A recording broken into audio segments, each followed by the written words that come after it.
নমস্কার, আমি স্মৃতি। বড়দের প্রণাম, ছোটদের স্নেহ জানিয়ে শুরু করছি আজকের ভিডিও। একটু বাইরে বেরোবো আর সেই কারণেই এই রেডি হওয়া আর কি। কোথায় যাব, কি করব সবই তোমাদের সাথে শেয়ার করব। আশা করি ভিডিওটি শেষ পর্যন্ত তোমাদের সঙ্গে পাবো। আর নতুন বন্ধুরা যারা আজকের ভিডিওটি প্রথম দেখছো তাদের কাছে আমার অনুরোধ, প্লিজ চ্যানেলটি সাবস্ক্রাইব করে আমার পাশে থেকো। বাইরে এখন জম্পেশ ঠান্ডা, তার উপর সন্ধে হয়ে গেছে। আর এই সন্ধ্যের পর থেকে যত রাতের দিকে এগোবে ঠান্ডার পরিমাণটা আরও বাড়তে থাকবে। তাই একদম ঢাকাঢুকি দিয়ে বেরোবো, যাতে কোনো দিক দিয়ে ঠান্ডা লেগে যাওয়ার সম্ভাবনা না থাকে। শীতকালটা ভীষণ আরামদায়ক বটে, তবে এই যে বাইরে বেরোনোর সময় হাজার রকমের জিনিস পরা, এটা একটা বিরক্তিকর ব্যাপার। গরমকালে আবার এই ব্যাপারটা থাকে না, যা কিছু হোক হালকা ফুলকা কিছু একটা পরে চট করে বাইরে বেরিয়ে যাওয়া যায়। দেখো, মানুষ কিন্তু কিছুতেই সন্তুষ্ট নয় বলো। গরমের এই সমস্যা, শীতের এই সমস্যা, মানে সমস্যাটা আমরা খুঁজে খুঁজে বার করবই। চলো বেরিয়ে পড়েছি, আর বুঝতেই পেরে গেছো কোথায় এসেছি।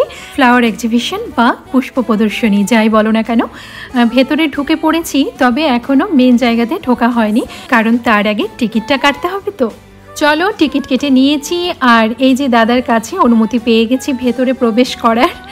এবার প্রথমেই ঢুকে যা নজর কাড়লো তা হলো রং বেরঙের গোলাপ। এই যে গোলাপ, এটা কি মনে হচ্ছে দূর থেকে তো লোকে গাঁদা ফুল ভাববে, আর এটা হচ্ছে চন্দ্রমল্লিকা। আমি প্রথমে ডালিয়া ভেবে ভুল করেছিলাম, কিন্তু সামনে গিয়ে নাম লেখা দেখছি চন্দ্রমল্লিকা। বিশ্বাস করো, আমি না অবাক হয়ে যাচ্ছি ফুলের এত ভ্যারাইটি দেখে।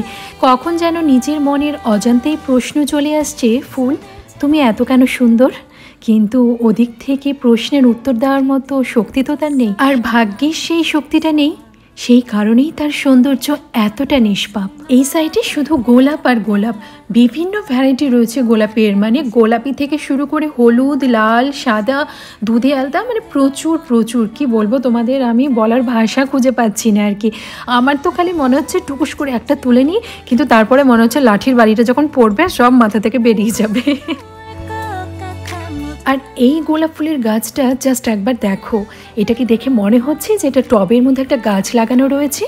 আমার কাছে তো এটা বুকে মনে হচ্ছে। আর এই অপরূপ সৌন্দর্যেই সে ছিনিয়ে নিয়েছে প্রথম পুরস্কার। এবার এখান থেকে সারি দিয়ে রয়েছে সব গাঁদা ফুলগুলো। হলুদ, কমলার সাইজগুলো এত বড় বড়, মানে অসাধারণ অসাধারণ সব।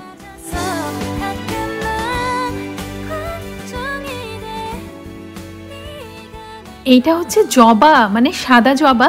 আর ওইদিকে দেখো লাল জবা। মানে আমি ভাবতে পারছি না, আমি তো এত বড় জবা কোনোদিন দেখিনি। তোমরা দেখেছো কি? কমেন্টে জানিও তো। এইসব দেখেই তো মনে হচ্ছে যে মানুষ চেষ্টা করলে কি না পারে, কারণ এগুলো তো মানুষই ফুটিয়েছে। মানুষের পরিচর্যা, মানুষের যত্নের দ্বারাই এগুলো সম্ভব হয়েছে। এগুলোই হয়তো প্রকৃষ্ট উদাহরণ যে চেষ্টা করলে আমরা সব পারবো। প্রথম দিকে একটু প্রয়োজন ধৈর্য ধরে রাখা, আর তার সাথে পরিচর্যা এবং নিজের কাজের প্রতি আগ্রহ, আর নিজের কাজকে সঠিকভাবে পরিচালনা করে যাওয়ার মানসিক ইচ্ছা। আর অবশ্যই যে কাজটা আমি করব তাকে ভালোবাসা। ভালো না বাসলে সেই কাজের প্রতি কখনোই আগ্রহ বা ইচ্ছে কোনো কিছুই জন্মাবে না। যত্ন তো দূরের কথা, ওইটুকু একটা গাছে কি পরিমাণে কমলালেবু ধরেছে দেখেছো? মানে এইসব শুধু যত্ন আর সেই মানুষটির পরিশ্রম যে গাছটিকে ভালোবেসে তৈরি করেছে। এমনিতেই আমি ফুল ভীষণ ভালোবাসি, তার উপর এইসব দেখে মানে মাথা নষ্ট হয়ে যাওয়ার মতো অবস্থা। চারিদিকে এত সুন্দর সুন্দর ফুল, এর মধ্যে কোনটার ক্লিপস নেব কোনটা নেব না এটা জাস্ট আমি ভাবতে পারছি না। আর সেই কারণে আমার আজকের ভিডিওতে তোমরা বেশিরভাগ সময় এই ফুলই দেখতে পাবে। আর আমি জানি ফুল সকলেই ভীষণ ভালোবাসো, তাই তোমাদের কাছে খুব একটা খারাপ হয়তো লাগছে না এই সুন্দর সুন্দর ফুলগুলোকে দেখতে। আর এই স্যারের হাতের কাজ এত সুন্দর। ওনাকে স্যার বললাম কারণ আমি তো ওনাকে চিনি না, তাই স্যার বলেই সম্বোধন করলাম। বেশ কয়েকটা প্রথম পুরস্কার দেখলাম উনি পেয়েছেন। অসাধারণ ওনার যত্ন, পরিচর্যা এবং পরিশ্রম। সেই মানুষটির এখন কতটা গর্ববোধ হবে নিজের উপর যে তার পরিচর্যা এত সুন্দর ফল দিয়েছে। আর এই জায়গাটা ফুলগুলো যে গাছে আছে তা মনে হচ্ছে না, মনে হচ্ছে চাদর পেতে দিয়েছে ফুলের।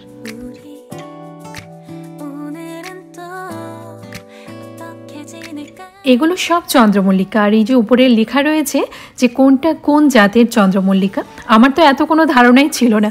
চন্দ্রমল্লিকা বলতে আমরা ওই একটাই চিনি, মানে বিশেষ করে আমি ওই একটাই জানি, যেটা আমরা বাজারে ফুলের দোকানে দেখতে পাই। এগুলো যে চন্দ্রমল্লিকার ভ্যারাইটি, জাস্ট আমার মাথার উপর দিয়ে বেরিয়ে যাচ্ছে। সত্যি মানে অসাধারণ অসাধারণ, আর কিছু বলার ভাষা নেই। শুধু এটাই বলতে পারি যে অপূর্ব সুন্দর তোমার রূপ, অপূর্ব সুন্দর তুমি।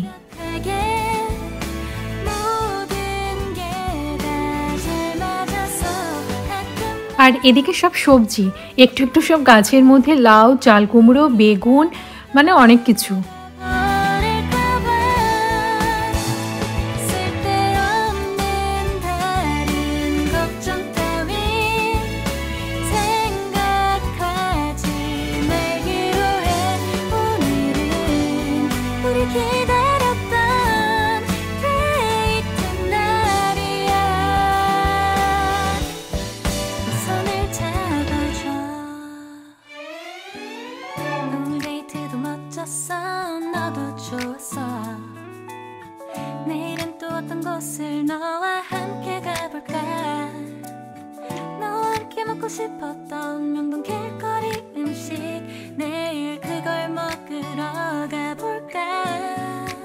বাইরে এসেছি আর খাওয়া দাওয়া করবো না, মহাপাপ হবে যে এটা আমাদের ধারণা। তো ঘুগনি আর চপ ভেতরেই বিক্রি হচ্ছিল। পরিমাণটা দেখো জাস্ট এইটুকুটুকু, কিন্তু টেস্ট অসাধারণ ছিল। এই যে সুইমিং পুলটা, এটা তো এখন বন্ধ রয়েছে, কারণ শীতের সময় তো সুইমিং পুল বন্ধ থাকে সবাই জানো। এর সাথে যে মাঠটা রয়েছে এর মধ্যেই পুষ্প প্রদর্শনীগুলো এসেছে। নিচের দিকে সব ফুলগুলো রেখেছে, আর এই উপরে সুইমিং পুলের ধারে রেখেছে এই ক্যাকটাস জাতীয় গাছ, তারপর বনসাই, আরও অন্যান্য জিনিস। আমি অত কিছু না জানি না, দেখছি আর নতুন নতুন করে সব চিনছি।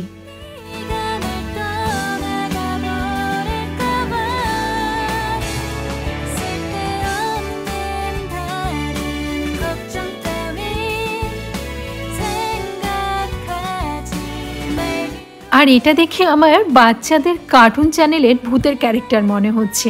আর এই জিনিসটা দেখো, লেখা আছে পরিত্যক্ত জিনিস দিয়ে তৈরি। মানে পরিত্যক্ত জিনিস দিয়েও যে এত সুন্দর কিছু তৈরি হতে পারে তা তো চোখে না দেখলে বিশ্বাস করাই দায় হয়ে যেত। এবার চলো নিচে নামি, আর শুধু নিচে নয়, এবার এখান থেকে বেরিয়ে পড়বো। কিছুদিন আগেই গেল ক্রিসমাস, তারপর নিউ ইয়ার, তো সেই কারণে না রাস্তাটা এখনও খুব সুন্দর করে সাজানোই রয়েছে। লাইটিংটা হয়তো এখনও তারা খোলেনি। তো যাই হোক, পরিবেশটা খুব সুন্দর লাগছে। এখান থেকে বেরিয়ে আমরা চলে এসেছি পৌষ পার্বণ ও বর্ষবরণ উৎসব খাই মেলা। পাশাপাশি দুটো এসেছে, ওদিকে পুষ্প প্রদর্শনী আর এখানে এই মেলাটা এসেছে। তো এটাকে ছেড়ে চলে যাওয়া মানে একে ইগনোর করা হচ্ছে না, তাই জন্য এই মেলা প্রাঙ্গণেও একবার ঢুকে পড়লাম। আর এখানে চলছে সাংস্কৃতিক অনুষ্ঠান, কিছুক্ষণ দাঁড়িয়ে দেখছিলাম, ভালোই লাগছিল বেশ। আর তাছাড়া বাচ্চাদের নাগরদোলনা এইসব যা থাকে আর কি। তবে সব থেকে বেশি যা রয়েছে শুধু খাবার দোকানের স্টল, আর সেটাই তো স্বাভাবিক, কারণ মেলাটার নামই যে খাই মেলা। চারিদিকে শুধু খাবারের দোকানের স্টল, পাওভাজি থেকে শুরু করে পাপড়ি চাট, আইসক্রিম, মানে অজস্র, এমনকি খিচুড়ি পর্যন্ত আছে। তো সন্ধেবেলা এখানে চলে এসো আর স্ন্যাক্স চা খাবার খেয়ে নাও, খেয়ে নিয়ে রাত্রের ডিনারে খিচুড়ি খেয়ে বাড়ি চলে যাও, আর বাড়ি গিয়ে হাত মুখ ধুয়ে ঘুমিয়ে পড়ো।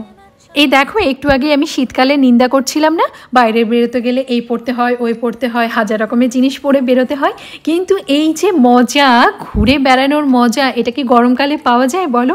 ঘেমে নিয়ে ক্লান্ত হয়ে একাকার অবস্থা। অনেক তো হলো মেলা ঘোরা, এবার বাড়ি যাই।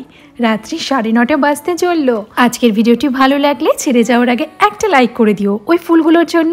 সবাই ভালো থেকো, সুস্থ থেকো, আজ আসি।